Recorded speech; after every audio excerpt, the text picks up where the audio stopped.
देला कोखी पट देला कोखी music DJ Prince Mohammad mix by Sandhya recording studio. मोर भतार ठोकी ठोकी के पट देता खोखी मोर भतार ठोकी ठोकी के पट देता खोखी मोर भतार ठोकी ठोकी के पट देता खोखी माने नहीं बात सखी के तनो जी रोकी माने नहीं बात सखी के तनो जी रोकी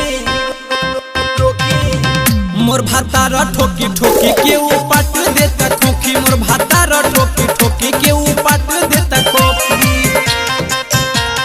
पट देला खोखी पट देला खोखी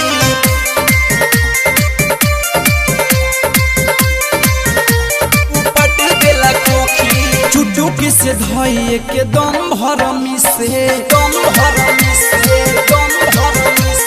जाला जब भीतरी तो बढ़ जाला खीसे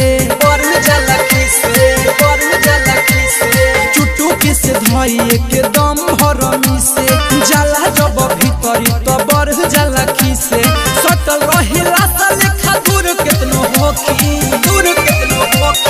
सटल रहेला लेखा दूर केतनो होखी अरे मयूर मोर भतार ठोकी ठोकी के पट देला खोखी मोर भतार ठोकी ठोकी के पट देता खोखी पट देला खोखी पट देला खोखी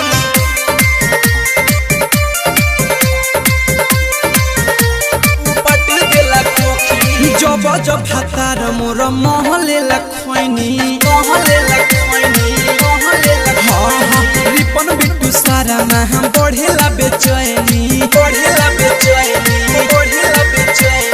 जब जब भतार मोर महले लखैनी रिपन बिट्टू सारा में हम बढ़ेला बेचैनी